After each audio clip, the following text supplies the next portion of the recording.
Action now with comments and responses to the sentencing of Devin Eaton. We're here in front of the Hampton Police Department here on the corner of Whitney Avenue and Dixwell Avenue in Hampton.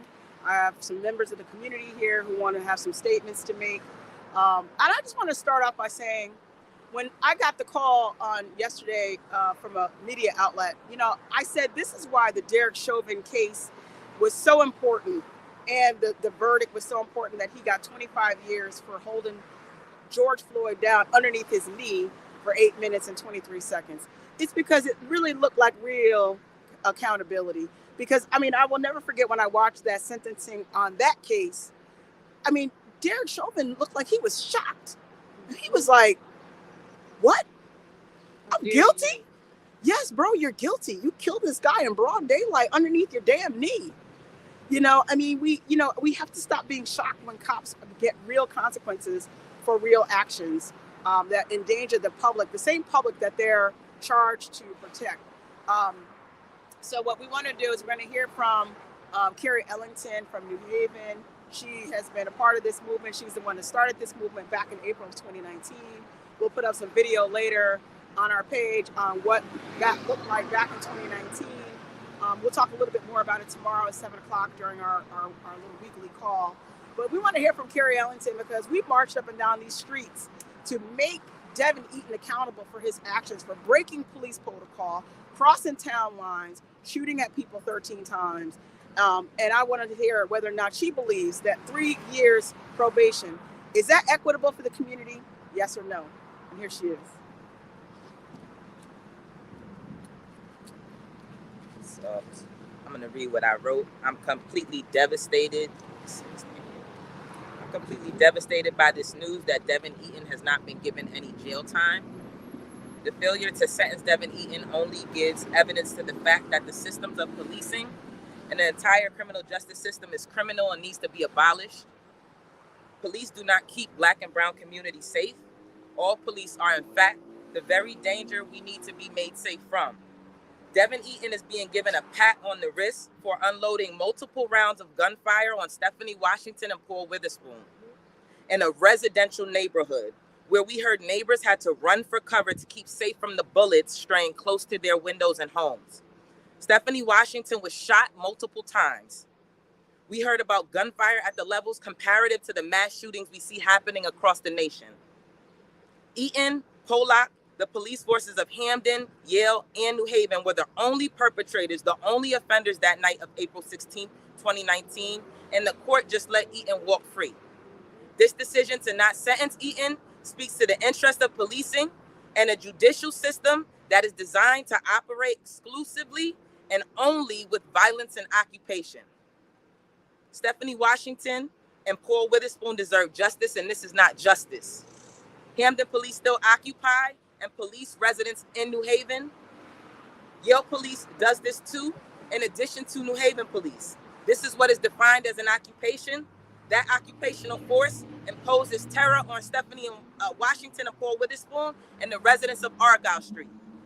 This is outrageous, and it's imperative our working class Black and brown and Latinx communities organize here in New Haven and Hampden and across Connecticut to create new systems of safety that actually create care, love, and protection of our communities, rather than this current system of policing that sucks away tax dollars in the name of public service while gunning down, beating, murdering, and over-incarcerating Black, Latinx, and marginalized communities in all 169 municipalities in Connecticut. We need something different. It's time for a change, and Eaton walking free from real consequence further proves this to be true. We need to dismantle white supremacy, defund and abolish the police.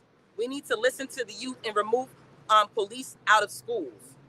We have work to do. And most importantly, we need justice for Stephanie Washington and Paul Witherspoon. Thank you so much, Carrie, for your words.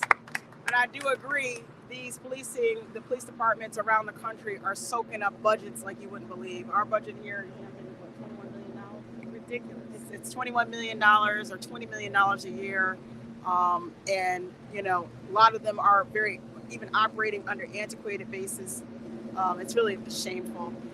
So our next speaker here is going to be Pastor Jack Davidson from the Spring Glen Church, who's again been on the front lines of this since April of 2019. He was the first person that came out and said, listen, I'm here. I will come out first and say, this is problematic to our community. Our communities are not safe unless we can put some sort of protections in place for the Black and brown community. And here's Pastor Jack Davidson from the Spring Glen Church.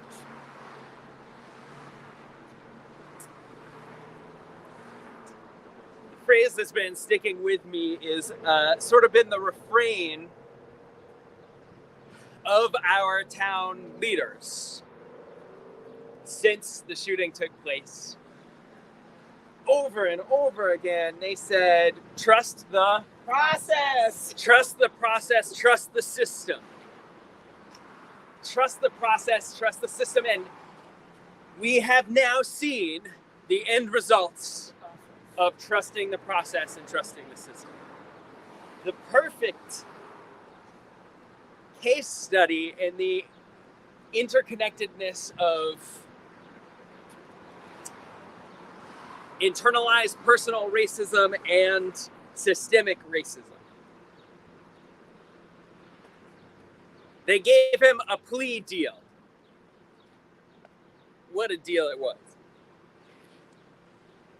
He agreed in the plea deal process to time in prison.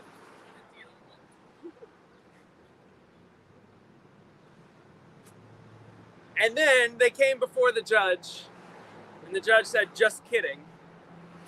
Just kidding. You don't need, not being a police officer is punishment enough.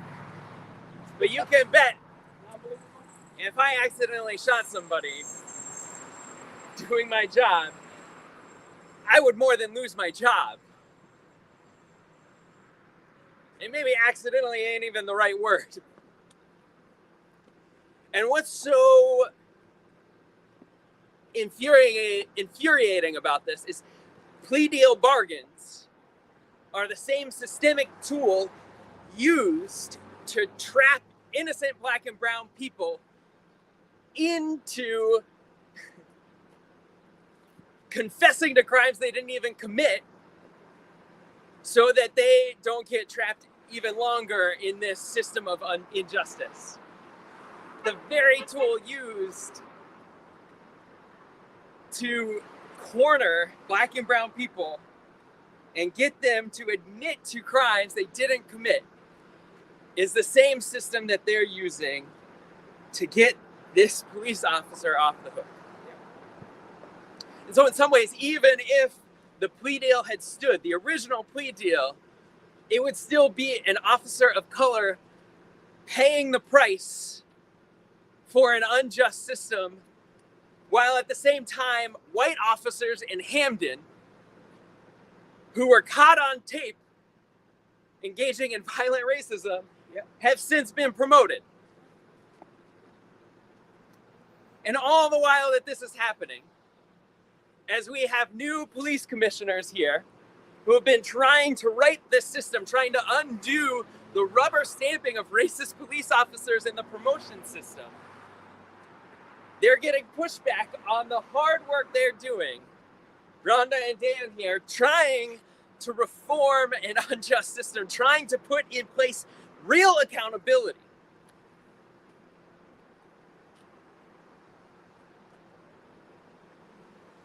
Justice has not been served.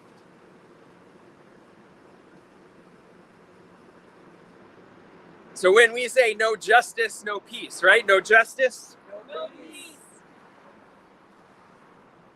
That's both an expression of what's real and a commitment.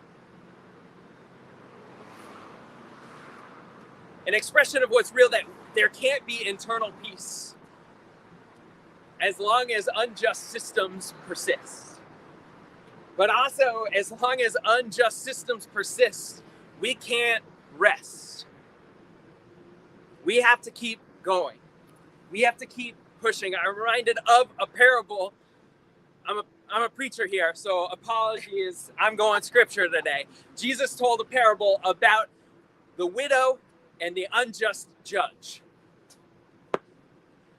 And this unjust judge refused to grant this widow what she was deserved. And so in Jesus' story, this widow persistently hammers the judge, persistently goes after him to say, this is not right, this is not right, give me the justice I deserve, give me what I am owed, over and over and over and over again, until finally he says, fine, I relent. No justice, no peace. She even says, if you will not give me justice, I will not give you peace.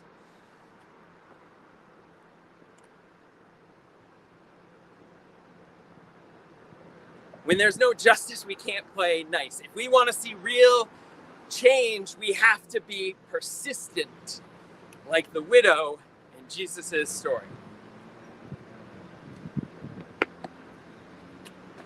No justice, No peace. no justice, No peace. no justice. No peace. All right, so thank you so much, Pastor Jeff. We appreciate you. We're not done. There's tons of work to be done. Again, this system is not, until we criminalize or find a way to, have the same level of standard of criminalization for our police officers who break protocol and shoot at people. Until we have the same standard, it's not a safe, the streets aren't safe for everybody. They're just not. And there are people that can argue that if all they want. I don't need to hear any more about how, well, you have to trust the process, and, you have to understand that, he was doing the best he could, and Derek Chauvin, he was doing the best he could that day too. So my point I'm making is that this is the beginning. It's not the end of our situation. It's the beginning of the work that's going to be done by this community that's going to not stop until we get justice for every Hamden person, every person in the state of Connecticut. Our work here will never be finished until a police officer that breaks the law and breaks protocol, it receives real live consequences. And this here ain't it. 3 years of probation says, go on, get on with your life. You had a little mistake, you had a little hiccup, you're good. It's not good enough. Does anyone else have any other comments? Come on up. This is also CJ from Black and Brown United out of New Haven. She's in Newhall. She lives a couple blocks down from Argyle Street when all this gunfire was going off on April 2019. Thank you. I just wanted to revisit what our friend said earlier.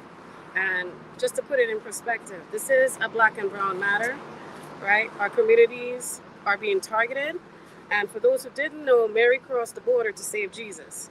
So we all have to come together and get this right. And when I say that to say, can we have time and space for the Black and Brown lives to matter?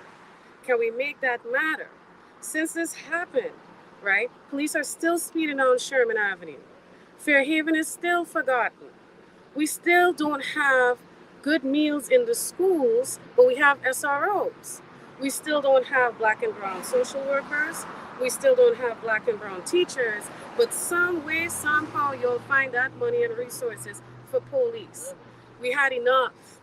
We're mad, and we're not going to apologize anymore. We're not apologizing it. But for us to keep going, all of you who's sitting at home watching, who are Black and Brown, and say, well, the white people do this and they do that, I need you to be next to us, right? They can't take up our space if we stand in here together. And not only that, but let's protect. If you don't want to be up front, be around to have the back of the activists who are out here doing the work, because the attack on them is real. It's real. They get targeted. They get threatened. Just last December, a Latinx activist was thrown to the floor in front of his own community center by police. Okay, it's a real thing. And they justify it just like they do any other time. Just like how they justify this brutality right here. So show up and show out. That's what you need to do. And I thank you, Rhonda, for this today. Thank you so much. I'm so grateful for everybody who came out today, because we wanted to make this small and intimate, because we wanted to make sure everybody had their voices heard. The members of this core group, this is the core group right here. This is the people that came out in April 2019. we were all fired up. I didn't even know Carrie Ellington. I was just like, there was some lady with an afro, and I love her. I didn't find out who she was. I'm kind of disappointed. And I tracked her. Revolution will be texturized, man. Right. It will be texturized. Yes. I mean, I was like, let's track these people down because I agree with them. You know, we didn't know each other, but now we do. And we're growing this movement together. I know people always tell me, you know, you're just angry black women. I said, let me tell you something. This lady got her shirt on right here that says, Harriet Tubman was an angry black woman. Okay? Angela Davis was an angry black woman, and so was Assata Shakur and Rosa Parks. I consider that a badge of honor for somebody to call me an angry black woman. All right? Betty Shabazz was an angry black woman. Okay? Let's talk about all the angry black women that got shit done in our communities. Okay? They're the reason why segregation ended and that Jim Crow ended in the South. They're the ones that put their bodies on the line in the front lines of the marching, like this lady right here. She was the one to put her body out there on the line and her job and her reputation. Protect our people. We are listen, it's going to be the black women are going to lead and continue to lead this movement. We've been leading it for the last 70 years. We're going to continue to lead it here in Hamden. So we thank you so much today for watching. This is a press conference. We're going to continue to be angry for righteousness, justice, and equity in our communities. The New Hallville community has been checked. People have punched out on that community for over 100 years. You have a former middle school, town-owned property that's been blighted, sitting in the middle of the community for almost 20 years. And someone somewhere in this town thinks it's acceptable to ask them for a higher tax bill. Those people down there in New Hallville are going to get a bigger tax bill while they still have a town-owned property sitting there blighted. But you're going to give all of these people, you got all these town departments that are going to get more money, right? Right. But you can't at least go turn that into a rec center or a community center for the community. We are so not done. This issue with Devin Eaton, we are just at the beginning of it. So we're very excited to tell you that we're still here. We're going strong. And you watch us. We're going to be going more on Sundays at 7 and 8 o'clock. And we're going to continue to be angry for righteousness and equity and justice in our communities. So we thank you so much for watching. And we will see you again soon.